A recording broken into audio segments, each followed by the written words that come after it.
कहानी super junction पर मेरी कहानियाँ देखने के लिए चैनल को सब्सक्राइब करें और बेल आइकॉन दबाकर मेरी कहानियाँ सबसे पहले अपने फ़ोन पर पाएं।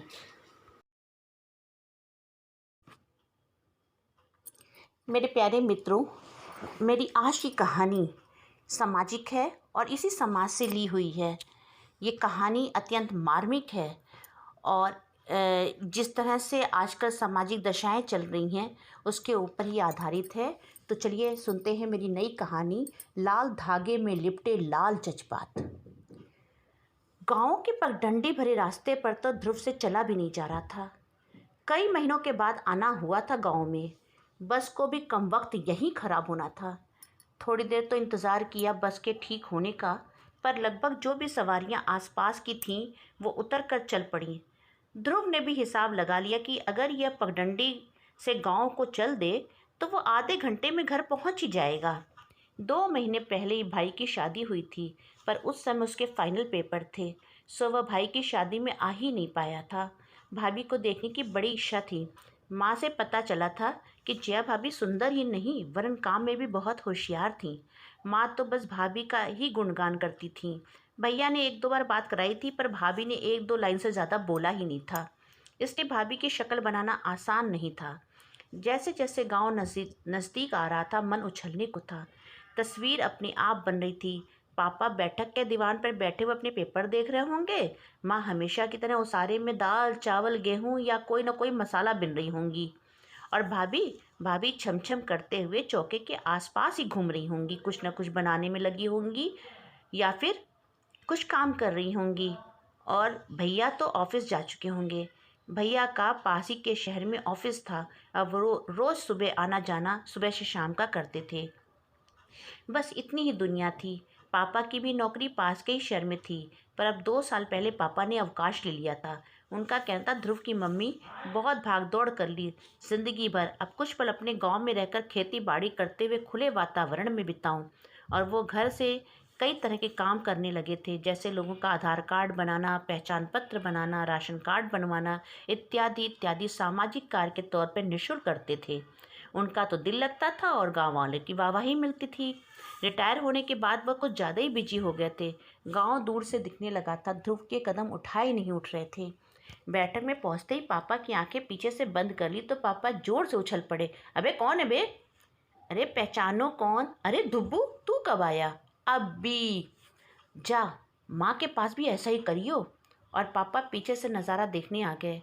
दबे पाँव माँ के पास जोर जाकर जोर की भौंकी तो सूपे का पूरा चावल उछलकर माँ चिल्ला पड़ी। और डर कर जो भागते हुए सामने से बदवार जया भाभी आई तो हंसते हंसते सब दोहरे हो गए। माँ लगातार गालियां दिए जा रही। निपूत, दही जरा, आ बताऊं तेरे को, अरे जान ही निकल जाती। ऐसे कैसे जान निकल जाती है अम्मा तुम्हारी? जान तो हम तीनों हैं, एक साथ छोड़ेंगे तब निकलेगी। अच्छा आ बेटे जया, ये तेरा निखट्टू नटखट देवर लड्डू गोपाल धुब्बू है। ये हमारा पहला परिचय था जया भाभी के साथ। जया भाभी की खूबसूरती माँ की धोती में छिपे एहसास से कम लगी थी। प्यार के हिचकोले में दिन निकल गया। माँ पापा से ढेर सी बातों के बीच भाभी को नोटिस लेना ही नहीं पड़ा। धीरे धीरे अब मैं भाभी को खुलकर देखने लगा, और जैसे मुझे लगा भाभी कोई सीधी सादी गाय नहीं बल्कि बहुत नटखट है, और सामान्य ज्ञान की तो पूछो भी नहीं, जाने कहाँ कहाँ का भरा था। अब बहस किसी हेल्दी विषय पे छिड़ जाती तो कई कई घंटे लग जाते थे, और जब तक मम्मा डांटने नहीं आती थी तब तक बातों का अंत ही नहीं होता था। धीरे धीरे जया भाभी की तरफ खिंचाव बढ़ता ही जा रहा था, और एक दिन कपड़े सुखाने के लिए जब भाभी छत पर सीढ़ियों पर जा रही थी, उसी समय मैं भी सीढ़ी नीचे उतर रहा था। हाथ से हाथ टकराए और पुरुषत्व ने अपने अंदर फन फैला लिए। ना मालूम कौन सी ग्रंथि थी कि मेरे देखने का नज़रिया ही बदल गया। अब वह मुझे भाभी नहीं केवल जया दिखती थी। धीरे धीरे खिंचाव बढ़ने लगा और मैं जया के करीब आता चला जा रहा था। न चाहते हुए भी भैया के पीछे वो हो गया जो नहीं होना था। ग्लानि से भरा हुआ मैं दूसरे दिन ही अपनी हॉस्टल वापस लौट गया, जया की कही अनकही बहुत सारी बातों को छोड़कर। हॉस्टल आने के बाद कई दिनों तक ग्लानि से घर पर फ़ोन भी नहीं किया। माँ, बाबूजी, भैया सभी के फ़ोन खैरियत के लिए आते थे, पर हाँ हूँ करके मैं ज़्यादातर फ़ोन काट देता था। सभी इसी चिंता में थे कि शायद पढ़ाई का बोझ ज़्यादा ही है, ऐसे में परेशान नहीं करना है। और ऐसे में एक दिन जया का फ़ोन आया, ध्रुव, तुम जो कार्य पूर्ण करके गए थे उसके परिणाम आने शुरू हो गए हैं। अब यह नहीं पूछना कि इस उत्पत्ति का कारण तुम नहीं, तुम्हारा भाई है। ये तुम्हारी उत्पत्ति है। आओ और अपने सुखद एहसास से इस उत्पत्ति को सराहो। मुझसे कुछ जवाब देते नहीं बना। उधर माँ का भी फ़ोन आया। अंतरंग खुशियों से बात जाहिर कर चुकी थी कि जया के पाँव भारी हैं। अभी खुशियों के दिन चल ही रहे थे कि एक दिन एक हवा का झोंका आया और सब तहस नहस कर गया। बड़े भैया को अज्ञात वाहन ने टक्कर मार दी थी। भैया जा चुके थे घर, पर जया की सवालिया निगाहें बार बार मुझे घूर रही थीं और यही कहती, देखा, हमारे मिलन को शायद ऊपर वाला भी नकार नहीं पाया। गुड़ी सुंदर भाग्यशाली भाभी में माँ को अब कुलच्छनी उल्टा नजर आने लगी थी। आते जाते तानों की बरसात चलती ही रहती थी। जया सब कुछ देख सुन रही थी और समझ रही थी। आने वाले पुत्र पुत्री के भविष्य के लिए उसे माँ ने यहीं रोक रखा था।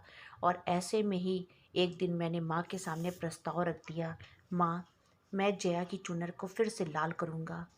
बहुत उत्पात किया माँ ने, पर पिताजी को भला लगा और हुआ भी यही। लाल धागों की जीत हुई।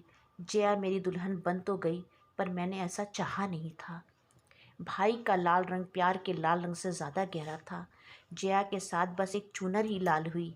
जिम्मेदारी की दीवार प्यार पर भारी पड़ गई थी। लाख चाहने के बाद भी वो पहली नज़र न उठ सकी थी उस पर। जज्बात सारे दफन हो चुके थे दिल में। बस माँ पापा की हमेशा नम आंखों का सैलाब दोष मुक्त होने ही नहीं देता था। लाल धागे की कीमत बहुत ज़्यादा पड़ गई थी शायद। मेरे मित्रों, मेरी एक